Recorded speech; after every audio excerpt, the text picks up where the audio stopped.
Hi guys, I'm going to do a video today about training young Maremma dogs with stock, primarily poultry.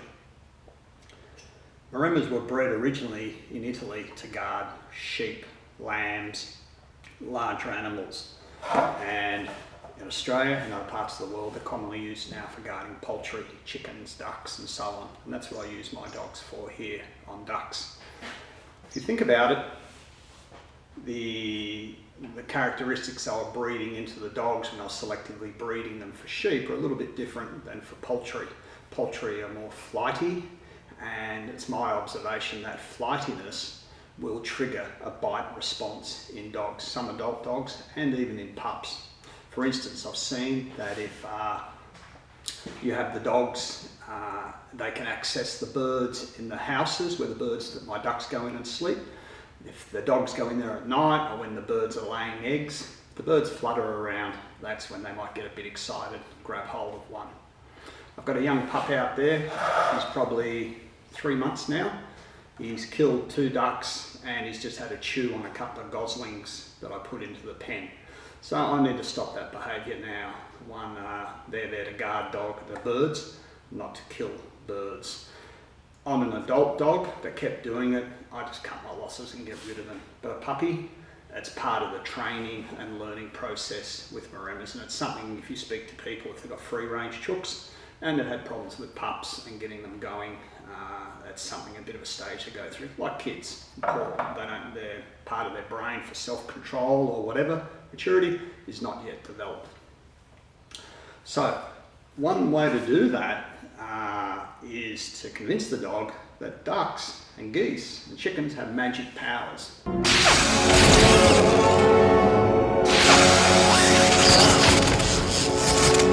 If you put your mouth on a duck or a chook, you're going to get an electric shock. So the way we do that is by with an electric fence unit. You can use a battery powered like this, fell apart, or what I do, because I've got a mains powered unit that runs the whole farm, I just tap into one of the hot wires on the fence. But if you don't have that, you can go buy one of these battery powered units and they'll get you out of trouble. I don't know what these are, 80 bucks or something like that, or maybe a friend has one you can borrow or something, you know, what have you. The idea of using electricity and electric shock to train dogs is not a new one. It's commonly used in security dogs. If you look around on the net, you'll see what they call e-collars. They're commonly used in the United States. When security dogs get a bite on somebody very hard because they're so highly trained and or bred, once they get hold, don't let go. To get them to let go, to out, they call it. Often they use an electronic collar. They can, by radio control, they can give the dog a jolt. They tell it out, it doesn't out cleanly, it gets a jolt. So for Kohler, William Kohler wrote this book. He uses an electric fence unit like this to stop dogs getting poison baits. If you've got a security dog in a installation, a factory, and people are going to do burgs, they will poison your dogs or give it a couple of Valium or something like that so the dog goes off and has a sleep. So they put baits around, like pieces of meat, and they're electrified, and the dog learns don't touch baits. Gets a couple of jolts and that's it. Before anyone says, you know, grabs their pearls or thinks, oh, this is all very cruel, it's the dog's decision. The dog doesn't get an electric shock if it doesn't put its mouth on the birds. It's something they have to learn. The dog's here to do a job. It's not a companion animal. It's not here to be a pet. They're out there to guard my poultry. That's their whole reason for being here. That's their whole reason for being alive. They cost me money to feed. They cost me money to buy. If they're going to start killing birds, they're out. And I'll just breed more. And that's what you do. You simply selectively breed and keep selecting for animals that don't kill stock. And that's how these breeds originated hundreds or thousands of years ago. They're a very old breed. The people that bred them, anything that killed lambs, they just killed it, got rid of it, and just selectively bred for that. Okay.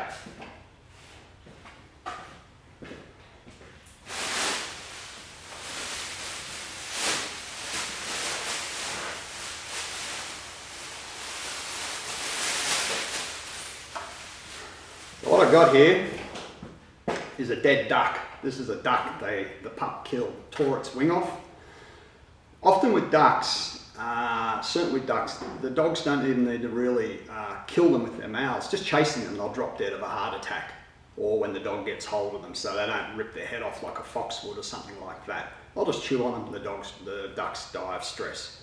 So we don't want that happening. Now, to understand what we're doing, it's a bit of basic electrics. It's not hard to understand. The bird, the carcass of the bird, has to be on an insulator. In this case, I'm just using a plastic garbage container lid. You could use a bit of wood, bit of plastic sheet, whatever you got around. Obviously, you can't use a piece of metal like steel or aluminium because that's a conductor. But plastic is an insulator, and that's why plastic's around, you know, electronic equipment and extension cords and so on. So the idea is, this duck's starting to smell. It's been in the fridge in a garbage bag for a few days. I had to get out here and get this video done, otherwise I've got to get rid of it. So the idea is the duck is sitting on the plastic. The electric cable is connected to the duck, and then the dog comes along and bites the duck or grabs it, thinks, oh, I'll have a play with this. The puppy thinks, yeah, I'll get hold of this. This will be fun times. I'll have a chew on this duck. It smells nice and gamey, tenderised, and I'm going to have a chew. So the dog's feet is here on the ground. The dog's mouth gets hold of the duck, and then the electricity flows up through the dog's mouth, through its feet, back into the ground. And that's the dog receives the electric jolt. And because the dog has a wet mouth through its saliva, and it's near its brain, it really rocks them back on their heels. They only need to get it once, and they learn. Same as hitting an electric fence. I've got my pen, I've got like an acre and a half goose pen. I had some other Maremmas, adult dogs who were escape artists, and I built an electric fence, 2 metre high electric fence. They get one jolt and they're not interested anymore. So I'll show you how to do this. So just get like a screwdriver or something like that.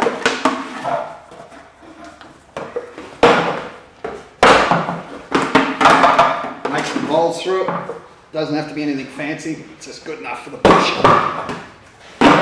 Down on the farm, pretty agricultural. Try this one. Okay. Then get your duck or your chook, whatever the rotten thing was killed for you.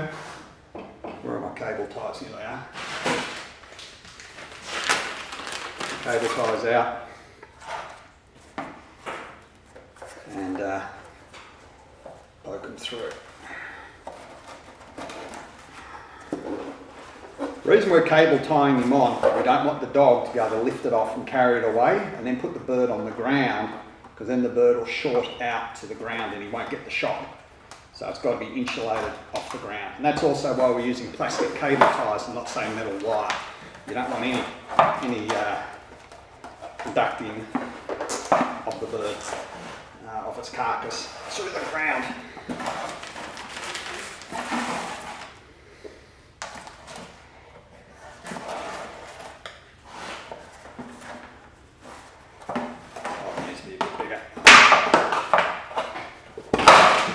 If you struggle to get a hole through here, just get a drill and get a hole, but get a knife even, just put some holes in it.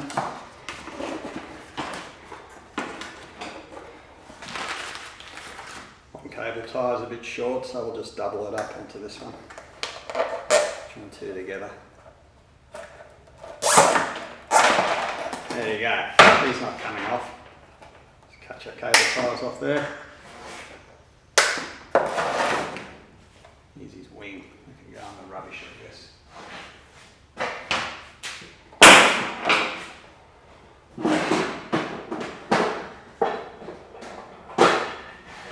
Now what we're going to do is just strip some insulation off the end of this cable. Now, this cable's actually electric fence cable, so it's got heavy insulation and aluminium. If you haven't got any of this around, just get any wire you've got with an insulated wire. It's only a temporary setup, it doesn't matter. You get an old extension cord and cut the ends off it, strip off some plastic.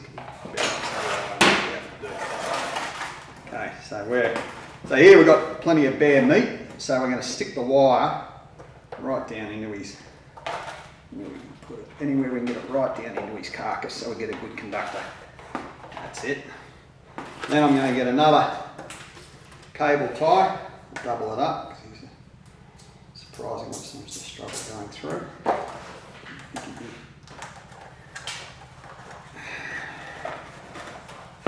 And then the reason I'm cable tying the wire on so it doesn't get pulled out, you know, make a hole so it doesn't. Oh, well, that's no good. Now I'll just lock that one. Yeah.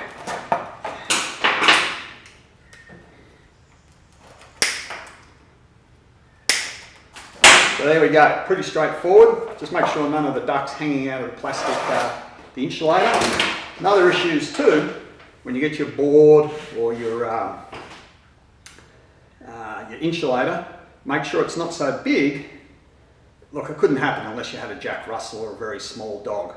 You want to make sure at least his back legs are on the ground as to give the circuit to conduct the power to ground. You don't want, you could have his front legs on the insulator, but his back legs must be on the ground.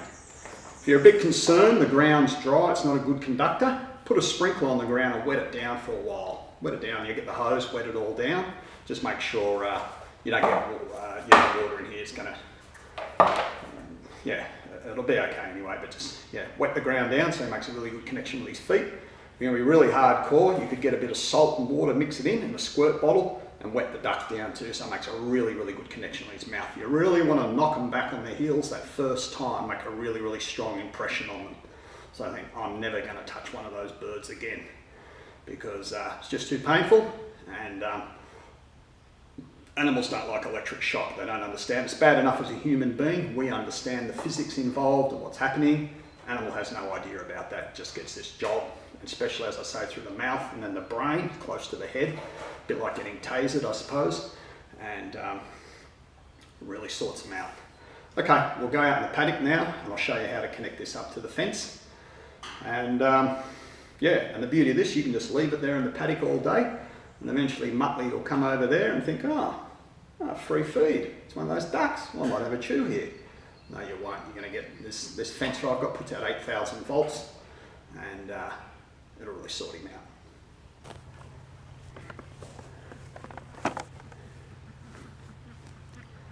Okay, we're out in the goose pen now, and what we're going to do is connect the cable up to the fence.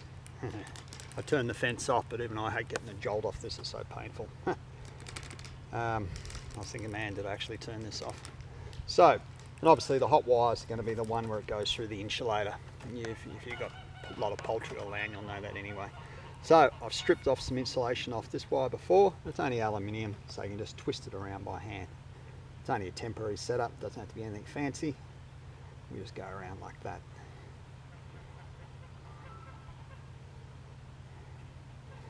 What I'm going to do, because the dogs don't like going anywhere near the fence, they won't go within a metre or so of the fence, half a metre. So I've allowed 2-3 metres of cable so I can take the dead duck on the insulator that way, just set it up.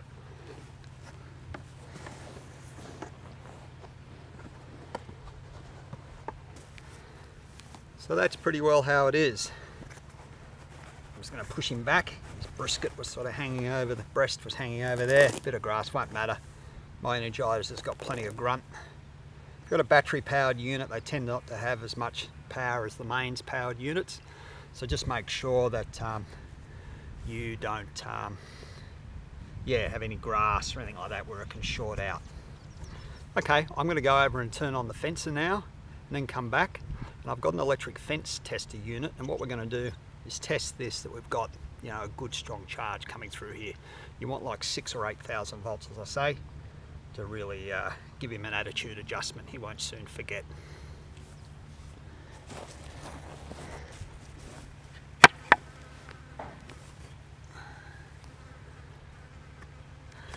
I've been over and turned on the fencer, and I noticed it's actually, no, it's quite well insulated. It has pulled down. The fencer has an LED display showing you, you know, like bars, red, orange and green, and you want it up in the green. If it's shorting out to the ground, it might come a bit low. But what I've got is a couple of wooden blocks I might just whack under here. It just gives it a bit more insulation.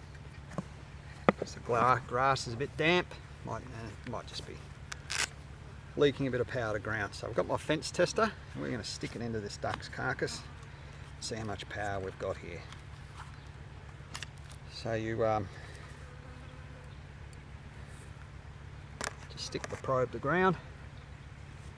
We'll just stick that into like around his beak or somewhere where we can get a good connection. I've shown we got 4,000 volts, which is not ideal. I don't quite know why that's so low.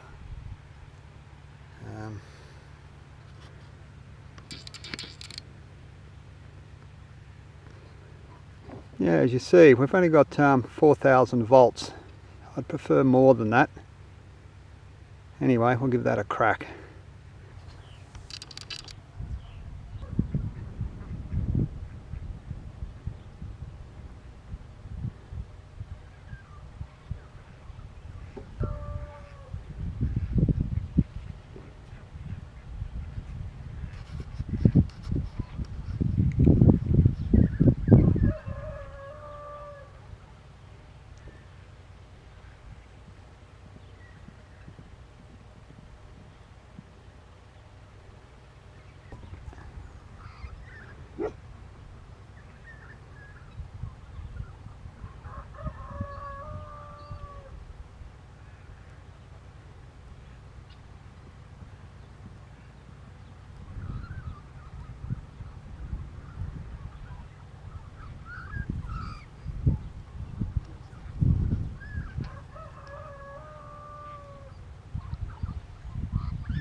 Okay, so I've got the bird out there. The dogs are currently having a bit of a nap. It's a warm part of the day, so they go for shade and lay around. A couple of other pointers I could give you, or things that I've learnt with Maremmas, young dogs. Just to recap, as I mentioned earlier on, do not let the dogs have access to birds when they're in a confined space where the birds are going to run around and flutter. They will bite, they'll grab one. If they're going to grab one, that's when they'll do it. Especially a young dog or an inexperienced dog. If you rehome a dog, something like that, that's when they're going to make a mistake. 2, keep the dogs, basically all those dogs, well fed, but especially puppies. Keep them full of food when you're training them, when you're introducing them, so they don't want to run around. Their guts are full and they just want to lay around and sleep. I'm sure when they're hungry, that triggers the prey response. You know yourself, when you get hungry, your blood sugar gets a bit low, you can start getting a bit toey. If you're gonna snap at somebody, that's when it's going to happen. Don't allow your dog, your pup, access to your best birds. Okay, put your best birds around, your best genetics, lock them up. Let the dog learn on birds that if he kills one, it's not too much of a blow to you, where you're going, well, it's unfortunate killing a bird, it's not what we're about, but where it's not a disaster for you. Don't try and train your dog on small flighty birds like guinea fowl. I've had dogs kill guinea fowl, they don't like them. And bantams, small like English game bantams and things like that. Train them on big heavy chickens that made roosters. I've got Plymouth Rock roosters there, they're quite aggressive. That'll put the pup back in their place if they have to, but be careful, roosters can peck dogs in their eyes. I know of an incident where a rooster blinded a small child by pecking in the child in the eye, so be aware of that. Yeah, I think that's about it. There was something else I wanted to mention. Keep them well fed, keep them away from flighty birds. Oh, and the dogs are quite interesting, simply because the adult bitch I've got there, she's been trained on geese, but doesn't have much interest in ducks. So they differentiate between species. She grew up with, well, she didn't grow up, she was about 3 months when I got the bitch, the older bitch you can see in the vid. She will follow the geese around, she's bonded to the geese, but the ducks, she doesn't really care. If the geese went down the paddock a kilometre, she'd stay with them, and all the ducks could be torn apart by a fox down here. She wouldn't come back. She's bonded, imprinted on the geese. We'll talk more about that later, imprinting of dogs and the whole, what I believe is the whole psyche behind it. Okay, I hope this has helped you a bit with your dog, your pup. Remember, they're there to do a job. They're not a pet. Don't infantilize them. Forget all that bullshit about man, dogs being man's best friend. That's a crock of shit. Human beings are other human beings' best friends. Dogs are dogs. They won't fill that void in your life. The only people that push that shit are people like the Mars family in the United States. They make their money out of making dog food, not Mars bars. So they push that whole thing that a dog is this wonderful thing in your life. It's not true. They're here to do a job. If they do the job, they'll live long and prosper. If they don't do the job, they're out.